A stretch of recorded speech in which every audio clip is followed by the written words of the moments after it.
किसी समय की बात है कि संतों की टोली में एक छोटा बालक भी जाया करता था। उसका नाम काशी था। वह बाबा जी का सत्संग रोज सुनने जाया करता था। सत्संग उस बालक को बड़ी प्यारी लगती थी। ठाकुर जी का सत्संग था। सारी बातें सुनते सुनते ठाकुर जी के सत्संग से वह इतना प्रभावी हो गया कि वह बालक एक दिन, जबकि उसका उम्र 14 साल ही था, वह अपने गुरु जी से ठाकुर जी को ही मांग कर दिया। अब ठाकुर जी को वह गुरु जी अपने से अलग कैसे कर सकते थे।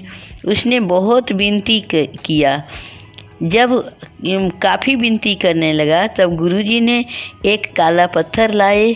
वह बड़ा पत्थर था और छोटा जो गुरुजी के पास थे, वह गुरुजी ने दोनों पत्थर को एक साथ रख कर बोले कि तुमको कौन सा पत्थर चाहिए। उसने बड़ा वाले पत्थर को मांग लिया। अब वह रोज दिन उस पत्थर को ही ठाकुर जी समझकर सेवा करता था। जब तीनों दिन ठाकुर जी को भोग लगाया और ठाकुर जी ने भोजन नहीं किए तो वह भी भूखा रह जाता था। एक दिन काफ़ी भूख से बेचैन हो गया।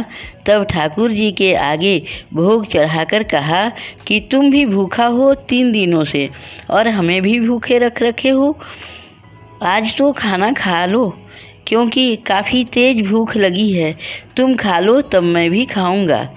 अब प्रभु जी ने 2 रोटी खा लिए और 2 रोटी उस बालक ने खाया। संतों को रोज खाना घर पर लाकर खिलाता था। तब उसकी माता डांटती थी।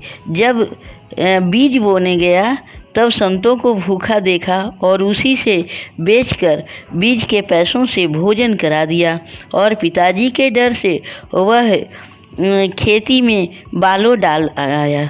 वह जब अच्छा पेड़ समय पर फसल का तैयार हो गया और फिर तारीफ होने लगा। अब सभी फसल से गरीबों को सेवा में खर्चा करने लगा। अब जब वह अकेले साधुओं की टोली में चला गया, क्योंकि उसे भक्ति का रस समा गया था, तब गुरु जी ने उसे गृहस्थी के जगह में साधना तथा भक्ति का आदेश दिए। तब परिवारों वालों के साथ रहकर माता पिता का सेवा तथा भक्ति करता। माता पिता भी खुश हो गए और अंत में उस बालक को भी परम धाम की प्राप्ति हो गई।